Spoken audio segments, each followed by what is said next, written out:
Hello dear students and welcome to e-learning classes.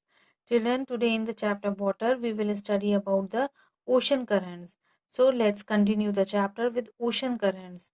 Ocean water moves from one part of the ocean to another, and the movement of ocean water in the form of a stream in a definite direction on the ocean surface is called ocean currents.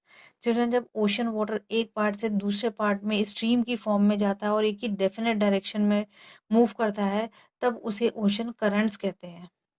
Ocean currents are like rivers in the sea and the banks and beds are sea water.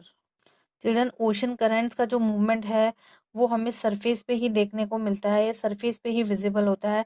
And ocean currents develop या बनती हैं due to variation in temperature of the ocean water, variation in the density of the ocean water, direction of the prevailing wind, rotation of the earth, shape and position of the coast. Children, temperature में वेरिएशन के कारण या ocean water की density के variation के कारण, prevailing wind के कारण या अर्थ के रोटेशन के कारण भी ओशन करंट्स डेवलप होती हैं. ओशन करंट्स की direction and movement prevailing wind के द्वारा कंट्रोल होती हैं. ये ओशन करंट नॉर्दर्न हेमिस्फेयर में क्लॉकवाइज चलती हैं और साउदर्न हेमिस्फेयर में एंटी क्लॉकवाइज चलती हैं. Ocean currents are often narrow and swift. They move at a speed of 3 to 10 km per hour. In some areas, ocean currents are very broad. This is called the drift. Children, temperature के base पर ocean currents जो हैं वो two types की होती हैं, warm currents and cold current.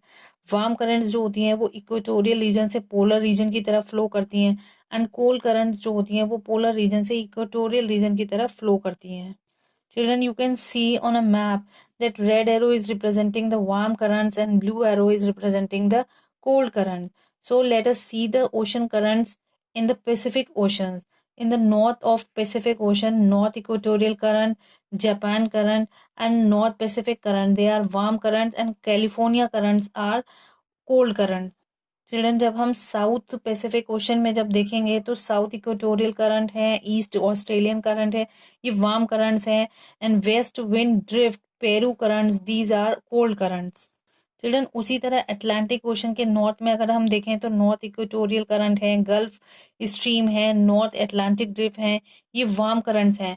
And कैरेरी current है, Labrador current, Greenland current, ये कोल्ड करंट्स हैं. और अटलांटिक ओशन के साउथ में अगर हम देखेंगे तो south equatorial current, Brazil current warm है, west wind drift, Benguela current and Falkland current, ये कोल्ड करंट्स हैं. इंडियन ओशन के नॉर्थ में देखें तो नॉर्थ इक्वेटोरियल करंट्स वार्म है और मॉनसून ड्रिफ्ट वार्म है. और साउदर्न साइड में साउथ इक्वेटोरियल करंट है, मोजाम्बिक करंट वार्म है और West wind Drift, West Australian current, these are cold currents. Effects of ocean currents. Children, ocean current exercise great influence on the climate and economic activities of the coastal areas. Some of them are: ocean currents influence the distribution of temperature over the globe. Children, हमारी अर्थ पे ocean currents के कारण temperature बढ़ता भी है और घटता भी है. जैसे वार्म करंट्स हैं, टेम्परेचर इंक्रीज करती हैं, कोल्ड करंट जो होती है वो डिक्रीज करती हैं. Similarly warm current increase the moisture bearing capacity of the wind. Warm current moisture bearing wind की कैपेसिटी को बढ़ा देती हैं और कोल्ड करंट जो होती हैं वो डिक्रीज करती हैं. That is why deserts are mostly found along the western side of the continent along which cold current flow. Children, जब कोल्ड और वार्म करंट मिलती हैं तो डेंस फॉग का फॉर्मेशन होता है जो नेविगेशन में रुकावट करता है. उसी तरह वर्ल्ड के बेस्ट फिशिंग ग्राउंड वहां पर होते हैं जहाँ पे warm current and cold current मिलती हैं. So the area around Newfoundland and Japan are rich in fish. Children, ocean currents जो होती हैं वो नेविगेशन में भी हेल्प करती हैं. जैसे शिप जिस करंट के फ्लोइंग डायरेक्शन में अगर मूव करेगी तो स्पीड जो है वो शिप की ऑटोमेटिकली बढ़ जाती है, अपने आप चलने लगती है स्पीड में, जिससे टाइम और फ्यूल जो होता है वो सेव होता है. Warm currents help in keeping the sea port ice free and thus help it to remain open throughout the year even in the higher latitudes. Warm currents reduce the danger of iceberg for the sailing ships. Warm current से iceberg के dangers भी जो हैं वो कम हो जाते हैं.